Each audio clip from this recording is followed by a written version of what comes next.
So today, Donald Wells blasted Dave Rader of Midwest Equusearch. Here's what he said.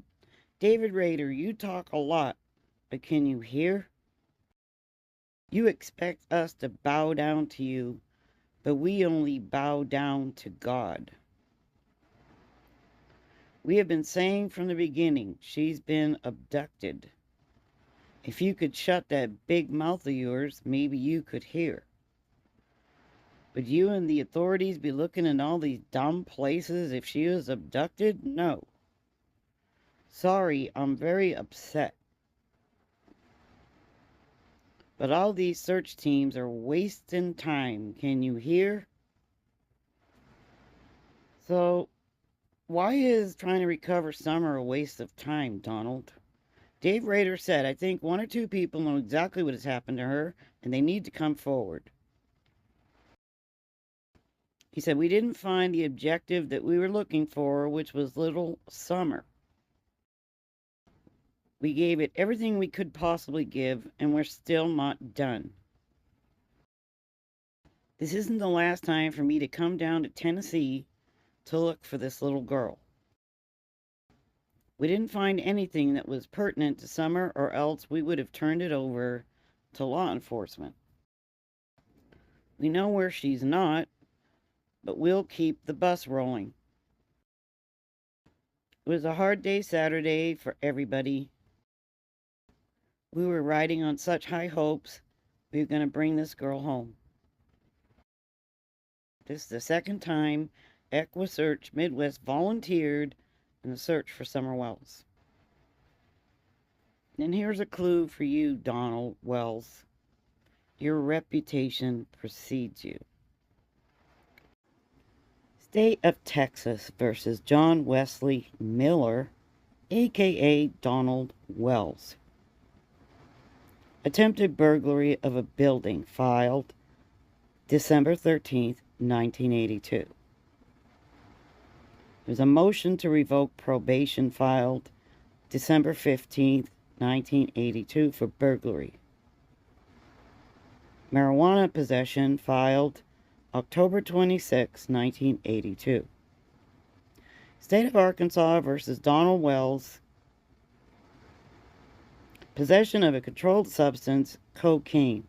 Violation date March 5, 2007.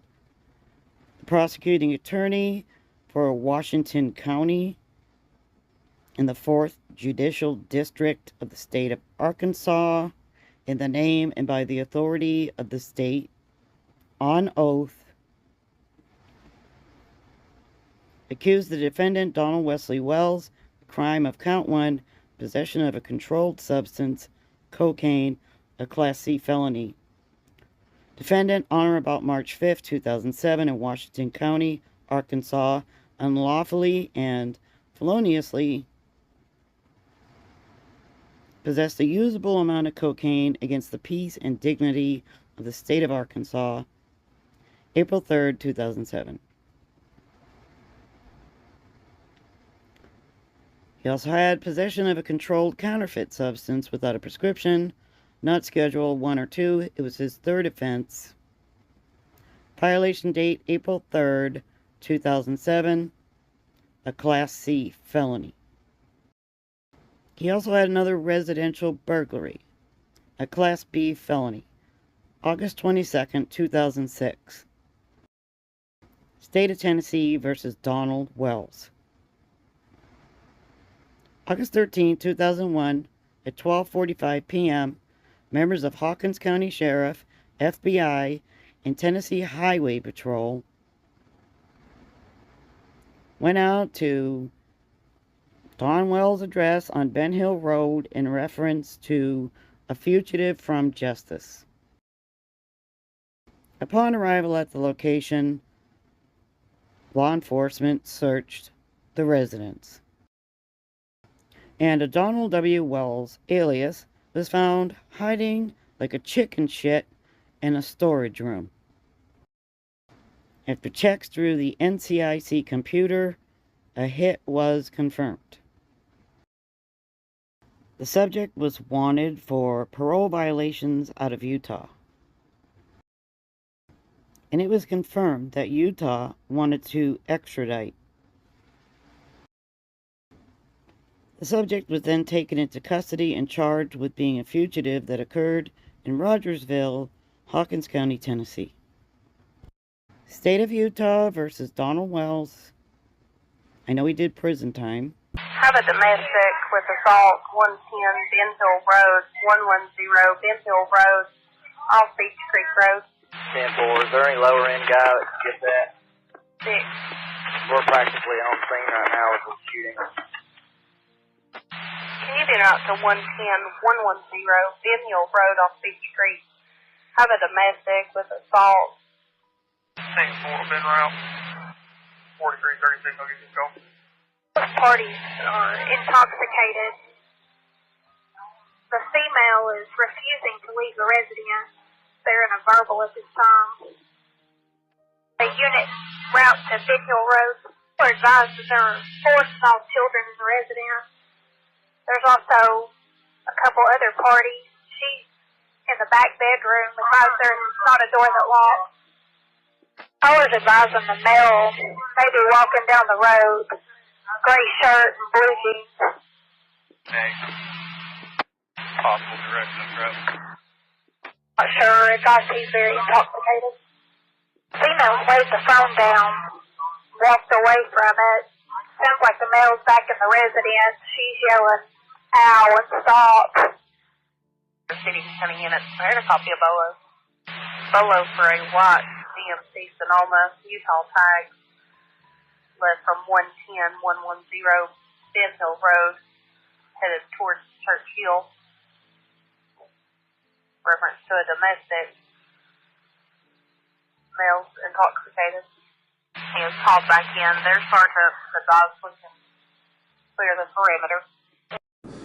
She was thinking one thing and I was thinking another, you know, but once we got to talk and figured things out, you know, we smoothed it all out. I mean, it's just we weren't on the same page, a lack of communication. As we were fighting, of course, you know, people are going to tell the police whatever to get their way. You know, we worked it out. She's apologized to me. She even talked to the judge and told him that she made a serious mistake, and you know, and that's the end of it. She didn't get hurt, and I never hurt nobody. Situation that occurred in October, the domestic arrest, and then the order of protection that your wife filed, which she dismissed. I saw that. But, yeah. Would you like to address that and tell me from, you know, what happened there? Well, I don't know. I really want to, but I mean, my intention. You didn't plead to the domestic stuff. You pled to the possession of a gun while intoxicated. So yeah. The domestic stuff. I mean, I've kept a black powder gun, you know, the whole time I've been here because we do have bears, and I thought if there was an emergency situation or one of my kids were being hurt or something, I would have quick access to it being locked up in my truck. Right. You know, and I just forgot about the part that you can't have it in your vehicle. You know, I can have one in my home, but not in my vehicle, and I just that part kind of slipped my mind, you know. I guess there was like there was a accusation. Well, my wife was trying to make me jealous so I'd come back, and it worked very well. So, yeah, I come across the country as fast as that little truck would go. So she wanted you to come home and was trying to make you jealous? Yeah, okay. Exactly. You know, but there was kind of a confrontation, though, that, you know, when the police get involved, and, you know, it's up to the next level, I guess you'd say. Yeah. I mean, it's just one of them things, you know. And she thought I was out there at Utah, and I was at my sister's house, and she was having a party, and I was trying to tell her that I was at my sister's house at this party, and me and my son, Josie, was getting some food, and I told her I need to go, and what I was trying to tell her was I need to go get in bed so I could drive to Park City that morning, because there was all kind of work out there, you know, and they give me a good job out there, and, what she heard was something totally different, where we are partying and getting drunk or whatever, and she heard Lynn's voice in the background. She heard, I got to go so I can continue partying, is what she heard. Mm-hmm. But that wasn't the case. And I was, and I didn't elaborate a whole lot to her, so she thought, she was thinking the worst, and that, actually I was just trying to get in bed where I could go to work. And we was just getting some food and saying hello to my sister and everything like that, but she thought it was something totally different, and I understand that now. We didn't communicate as well as we should have, When I asked the sheriff about all this stuff, he said it was not relevant to the investigation, but now that it's all coming out, I wanted you to be able to clear the air before. Yes, sir. Thank you. I appreciate that. Before there's going to be so much speculation, especially that order of protection. That was not. That wording was not good. It said she fears for her safety, her mother's safety, and the children's safety. Yeah, there was so much confusion when I first got back. She was still thinking on them same lines, and I didn't know anything about that until we was able to sit down and talk about every little thing that had happened. Then we started figuring out, and I was able to explain to her that wasn't the case. And just like I'm telling you now, I mean, we discussed all this, and it was like, well, what? We was both thinking in totally different directions, and was able to figure it all out. And, but yeah, the order of protection, I mean, it was just a fight between me and her friends and her mother. Mm-hmm. And they knew I had the black powder pistol in my glove box, so they used that against me. How long have you been married? I'm not sure. It's been since Summer was a baby, I think. Yeah. Or, it's been so long ago. It was at a friend of mine's house, Mrs. Trent. I'm trying to remember. I don't know. I'm not good with dates and everything like that. When Summer was a baby, so probably. Well, do you want to talk about what happened to you in Utah? What your previous criminal history was? I really don't want to talk about all that stuff. And, Utah's a whole different ballgame than Tennessee. Yeah. I mean, that's the Mormon state. I call it the moron state. Sorry. Yeah. I mean, that's just how I feel. Well, what was your conviction for? I've had, several charges over the years. I used to have, I don't know if I should elaborate on any of that, but I just. Okay, it's your choice. I'm not gonna go. I mean, it's not anything good. I never used to be.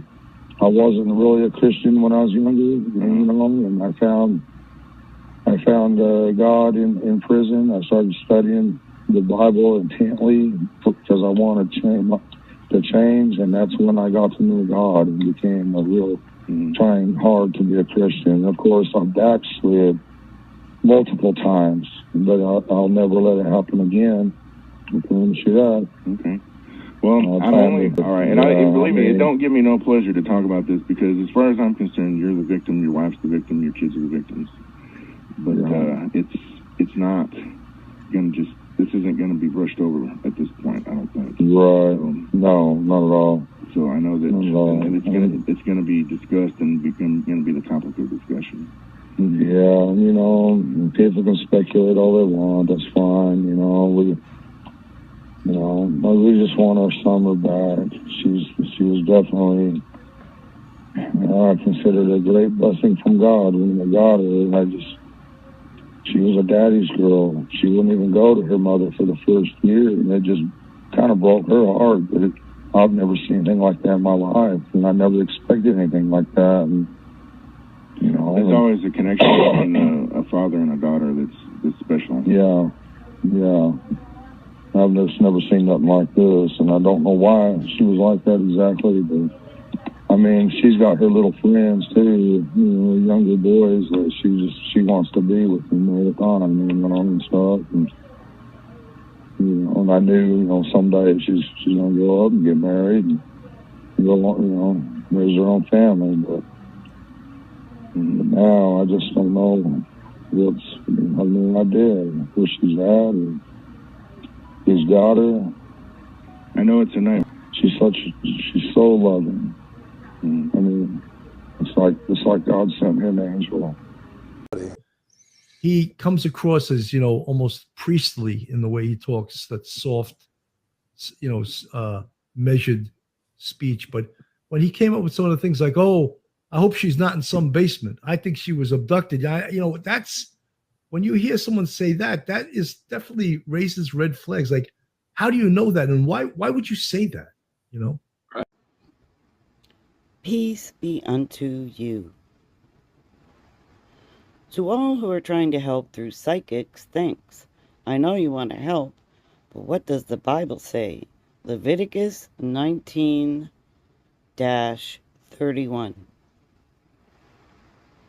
So how would you address the kidnappers of your precious 5-year-old daughter after you have pleaded with them for weeks?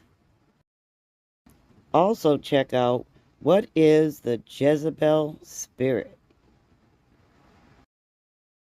There seems to be something familiar with all the negativity. A familiar spirit, the spirit of Jezebel. Bible flock box. Will our pets go to heaven with us? Is there anyone like Samuel who knew God personally, who would go to and inquire of the Lord for help? I'm not worthy, but I'm desperately trying.